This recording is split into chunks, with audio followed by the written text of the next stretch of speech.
Everybody, welcome into another episode of Bulls Latest. Your host, Matt Johnson here. I wanted to kick off today's show by taking a look at a team that could be an intriguing option for Bulls center Nikola Vucevic, and this team is definitely flying under the radar for what we've seen as many of the other suitors that have been interested in adding Vuce as well, and that is the Detroit Pistons.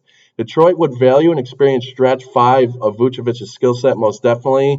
I think the two-time All-Star would fit well in double big lineups with that Pistons team. They have Jalen Duren, who has been very productive for them as well. The Pistons, if they wanted to get this done, have a good piece that they can approach the Bulls with and propose, and that is the 24-year-old center Isaiah Stewart. And this could be offered in a straightforward swap deal, with Vooch entering the final season of his deal next year on a $21.4 million deal. I think it means that for Detroit, they could swap Stewart for the veteran big man in Vooch. And in this scenario, for Detroit, it creates cap flexibility for them in 2026 as well. So that's an intrigue for Detroit. It'll be interesting to see if this continues to gain momentum. It is interesting that the market on Vooch has dried up so quickly. I talked about this last week, but teams don't seem to be calling, and the Bulls certainly don't seem like they want to keep Vooch at all. So the Bulls are kind of set on getting him out of town here. It'll be interesting. I think he fits well in Detroit. I think he is a good asset to add to a team that looked solid in their playoff run last year. They played the Knicks very tough in the first round. I don't think Detroit's very far away. You add a veteran like Nikola Vucevic on that one-year deal, he can offer a spark to a team that could add him and play him in multiple roles there on that roster. So keep an eye on that. And the Detroit Pistons is kind of an under-the-radar suitor for Nikola Vucevic as we move through his offseason update here. And I wanted to kind of spin off of that and talk about a guy who I profiled as being a very good fit for the Chicago Bulls. And this trade could be triggering for Bulls fans. It happened over the weekend. The Houston Rockets sent Cam Whitmore to the Washington Wizards in exchange for 2 second-round picks.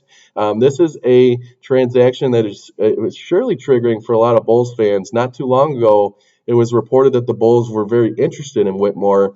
And Whitmore is a very solid option. I mean, I did see that he obviously had limited minutes in Houston. Houston had their solidified roster and their starting five kind of set up there and their go-to bench guys. They were a very prominent team in the Western Conference. So I'm not all that surprised that his productivity and his numbers when it comes to a statistical standpoint were down in Houston, but this is a guy who comes very cheap, and I thought he offered a lot of potential in terms of what he could have turned into in his NBA future here. Whitmore is due just $3.5 million next season and only $5.4 million in 2026-27. So a very financial friendly player there when it comes to adding a guy there. So I think the Wizards got a good player and another team in Washington who's kind of rebuilding and kind of finding their footing at his organization currently. So I do think the Bulls kind of missed out on acquiring him there. I think that would have been a good option. It just kind of speaks to the Bulls mishandling their opportunity to shift assets for opportunity. And it's another scenario in that. I think it's interesting to me that the Bulls are kind of hanging on to options like second round picks when you could deal them for players like this.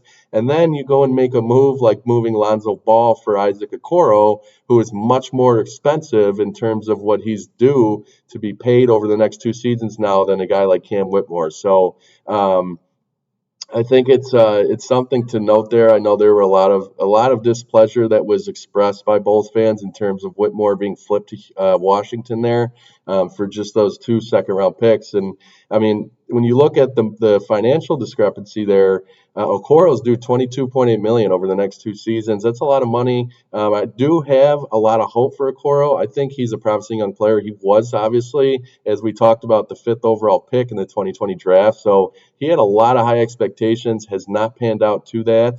So I'm hoping that he turns out to be a good piece for the Bulls and Isaac Okoro there. But Cam Whitmore, a name I was certainly interested in. I know a lot of Bulls fans were as well. So a little frustrating to see him go to Washington for what is something the Bulls could have most definitely flipped for a guy like him to add him to their rotation and bolster this roster and add to the young guys with experience. analogy that the Bulls are kind of going by here. So again, another guy I wanted to flip to. This move had happened over the weekend as well. The Grizzlies have traded 27-year-old center Jay Huff to the Indiana Pacers for a second-round pick and a second-round pick swap. So another guy at 27 who has a little more experience, but he didn't get as many minutes in a Memphis organization that obviously has superstar Jaren Jackson in it. They just signed him to another supermax a few days ago. I talked about that. So not really a spot on that roster for Huff. I'm not surprised that Indiana is making this move because of the Turner situation and him going to Milwaukee. I think that was very unexpected for Indiana. I'm not surprised that they go to add depth at that position. I don't think they're done either, and that's kind of why I wanted to talk about what this move means for Indiana. I think adding Huff shows their urgency to bolster that position, and that's where I think Nikola Vucevic comes in as another under-the-radar player that Indiana could be looking to add here, and on a one-year contract, and a team that is looking to kind of find out what they're going to do at that position in Indiana going forward. After that finals appearance, Turner was a huge part of that. So Nikola Vucevic could be an option for Indiana. I think after losing such a big piece of their team, Huff doesn't necessarily fill that void with the experience that Turner brought. So it's interesting. I think that that's a move to add depth, but keep an eye on Nikola Vucevic when it comes to Indiana and see if that that they engage in any talks with that. I think it's extremely logical when it comes to thinking about a move that could send him to a division foe there in the Indiana Pacers. So an interesting thing to watch. I think he's a player who offers a lot of upside there for Indiana. I think Vooch is still a guy, even though his market has dried. He still can bring a lot of excitement and bolster a team who is looking to make a playoff push next year. So although talks have slowed, I think the Bulls will still ultimately get something done. It will certainly be interesting to see what they do with him if they don't end up getting a deal done, because I don't think he's wanted here in Chicago much longer, if at all. So I think the Bulls have made that abundantly clear. And this is the final segment I wanted to kind of talk about today. A guy who was added to the Bulls Summer League roster, and I know I gave you guys that update of their finalized Summer League roster ahead of the July 11th kickoff for the Bulls here, but Josh Primo. This is a guard, a former Alabama product. He was selected 12th overall by the Spurs in the 2021 draft. He then, he's the youngest player in the association upon being drafted. So he didn't turn 19 until Christmas Eve in 2021. So he's only 22 years old now, a super young player still. He did appear in 50 games for San Antonio, where he averaged 5.8 points a game to go along with 2.3 rebounds a game. So was just kind of starting to find his footing and get his role on that Spurs team.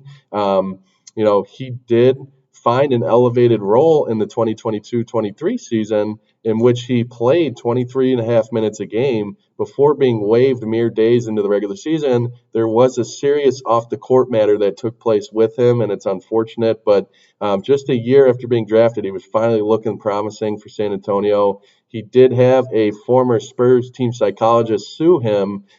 He claimed that there was some issues there with how he exposed himself to her, and there was nothing ended up being charged to him in December of 2021. So he, didn't end up finding any legal trouble when it came to that. But due to that situation, the Spurs did let him go there. And now, just a year later, after that, he was suspended by the NBA. He was legally cleared of all his wrongdoing and insufficient evidence in that matter, but kind of threw a big wrench into his plans and his NBA career. Obviously, a highly touted guy being selected 12th overall in 2021. So I think it's an interesting spot for Primo landing in Chicago for this Summer League stint. He after that whole situation went down with the Spurs, he did sign with the Clippers. He appeared in only 2 games there, primarily suiting up for LA's G League team in Ontario, where he did have solid numbers for the Ontario Clippers there. He averaged 16.7 points a game to go along with 4 boards and 3 assists a game. So he was very productive for them. The Clippers, though, would waive him prior to the end of the regular season, and this is where he would ultimately sign with the Bulls in October of 24. But then it was interesting. I think it's funny how the Bulls bring him back and give him an opportunity. The Bulls signed him in October of 24 and waived him just a day later. So obviously there may be a concern about his off the court stuff, but still at only 22 years old, I love this opportunity for him to get a stint with this summer league squad and an opportunity to kind of prove himself there. Um, he never fully tapped into his potential, and obviously the potential was there for a solid organization in San Antonio who's run very well to want to pick him at 12. I think his situation at Bama as well, he played a solid role on that team. Only 56 games of NBA experience to this point. There's no telling whether he has the makings of a rotational NBA player, but I love this chance for him to kind of show that this summer for the Bulls Summer League squad. And I think Josh Primo is a name who could offer the Bulls a chance to turn their head and look to a guy who could be some promise to them moving forward. So an interesting guy to watch there. Excited to watch him contribute to this summer league team, especially given all the baggage that's come with his NBA career so far. An interesting story at that. So overall, we'll continue to keep an eye on Vooch, see if these teams that continue to be rumored in wanting to be a under the radar suitor for him come to fruition there. Cam Whitmore, obviously a disappointment in terms of the Bulls not being able to land that. We'll keep an eye on all of these things Chicago Bulls moving forward. I'm excited for the summer league slate to kick off, see this team get involved in playing some meaningful games again, to see these young guys kind of kickstart their NBA careers here. So want to thank you guys for joining me on another episode of Bulls Latest, and we will see you tomorrow.